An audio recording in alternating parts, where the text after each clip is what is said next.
PM Modi के खिलाफ दिल्ली में पोस्टर लगाए गए। दिल्ली पुलिस ने तुरंत 25 एफआईआर करी और 25 लोगों को गिरफ्तार भी कर लिया। क्या पीएम के खिलाफ पोस्टर लगाना कोई अपराध है और क्या ये गिरफ्तारियां लीगल हैं? ये सब इस वीडियो में आइए जानते हैं। सबसे पहले यह जानते हैं कि पोस्टर में लिखा क्या है। इन पोस्टरों में सिर्फ यह सवाल पीएम से पूछा गया है कि बच्चों की वैक्सीन विदेश क्यों भेज दी गई। यह सवाल पूछना अपने आप में कोई अपराध नहीं है। करोड़ों वैक्सीन हमारे देश ने विदेशों में भेजी हैं। इस बात को भारत सरकार खुद भी मानती है। डेमोक्रेसी में सरकार से सवाल पूछना जनता का अधिकार है और जब हमारे यहाँ वैक्सीन की कमी है तो भी वैक्सीन को बाहर भेजा गया, इस पर निश्चित रूप से पीएम से सवाल तो बनता ही है। आप इस सवाल को आरटीआई के तहत सरकार से पूछ सकते हैं।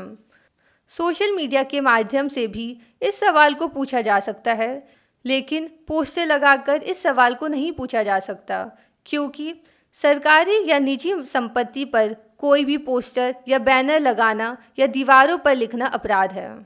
Delhi prevention of defacement of property act 2007 इसे अपराध बनाता है, जिसमें 1 साल तक की सज़ा या 50,000 रुपये तक जुर्माना या दोनों हो सकते हैं। इस अपराध को कॉग्निजेबल बनाया गया है और इसलिए पुलिस को एफआईआर करने की पावर है।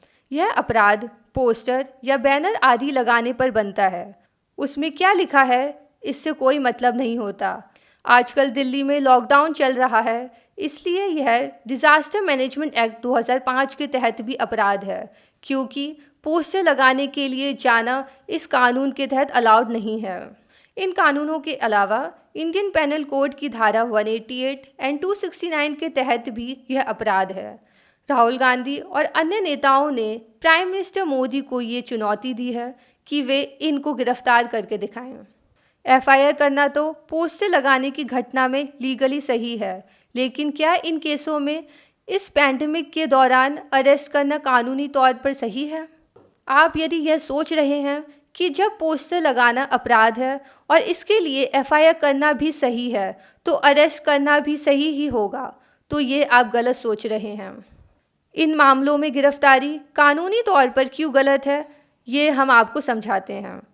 ये गिरफ्तारियां इसलिए गलत हैं क्योंकि यह अपराध 7 साल तक की सज़ा वाले हैं और 7 साल से कम सज़ा वाले अपराधों के लिए पुलिस द्वारा अपराधी को गिरफ्तार करने पर रोक है और वह तभी गिरफ्तार कर सकती है जब क्रिमिनल प्रोसीजर कोड की धारा 41(1)(b) सेकंड में दिए गए कारण मौजूद हों।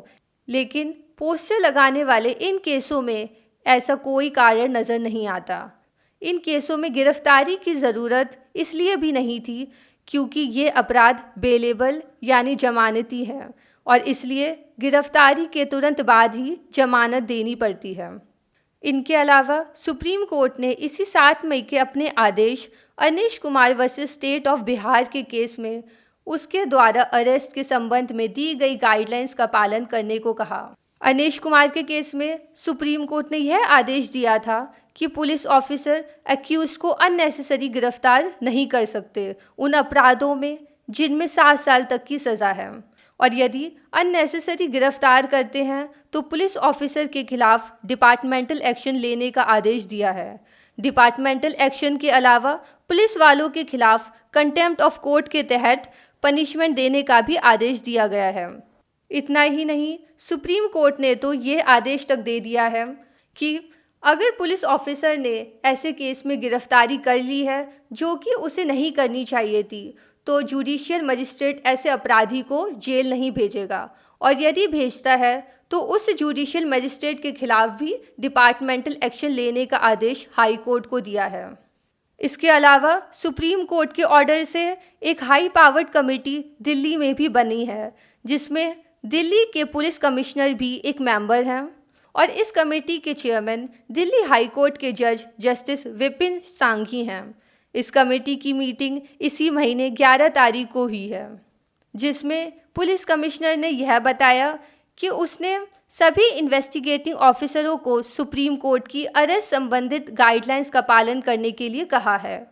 फिर भी दिल्ली पुलिस ने पोस्टर लगाने के इन केसों में आखिर गिरफ्तारी क्यों की, यह भी एक सवाल है जिसको पुलिस कमिश्नर और उन पुलिस ऑफिसरों से अवश्य पूछा जाना चाहिए कि आखिर क्यों गिरफ्तारी इन केसों में आवश्यक थी, और यदि यह पाया जाए कि यह आवश्यक नहीं थी तो उस स्थिति में निश्चित रूप से पुलिस ऑफिसरों के खिलाफ इन जजमेंट्स के आधार पर न केवल डिपार्टमेंटल एक्शन बनता है बल्कि सुप्रीम कोर्ट की अवमानना भी बनती है।